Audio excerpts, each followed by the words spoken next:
ये कहानी एक पुराने महल की है जहां सब कुछ सुनसान और अंधेरे में डूबा हुआ था। एक दिन रानी अपने कमरे में खड़ी थी। उसका चेहरा थोड़ा उदास था, जैसे वह किसी गहरे सोच में डूबी हुई हो।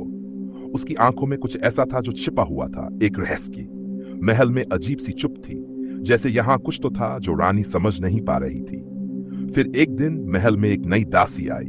उसकी आंखें अजीब सी चमकदार थी और उसकी चाल भी कुछ गड़बड़ सी लग रही थी।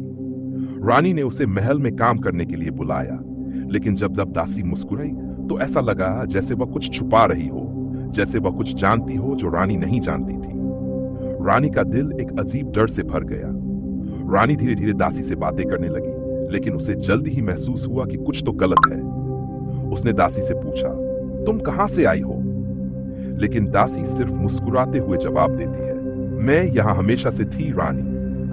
रानी को कुछ समझ नहीं आया और उसे और भी डर महसूस होने लगा। एक रात जब रानी सो रही थी तो उसकी आंख खुली और उसने देखा कि दासी उसके कमरे में खड़ी है और उसकी आंखों में एक खौफनाक चमक थी। दासी ने धीरे धीरे कहा, तुम्हारी मृत्यु का समय आ चुका है रानी। यह सुनकर रानी का दिल दहल गया।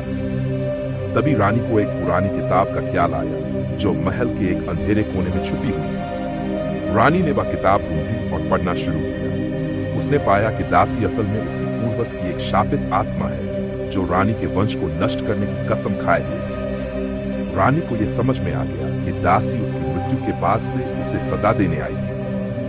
अब रानी ने ठान लिया कि दासी को रोकने का सिर्फ एक ही तरीका था, महल की जड़ तक जाकर उस शापित आत्मा को शांत करना। रानी ने दासी से एक आखिरी बार मिलकर अपने प्राचीन जान का इस्तेमाल किया और धीरे धीरे दासी का रूप गायब होने लगा। महल में फिर से शांति छा गई और रानी को राहत मिली। ये कहानी एक रहस्य और डर से भरी हुई थी, लेकिन आखिरकार रानी ने सच्चाई को जानकर शापित आत्मा की सजा को समाप्त किया।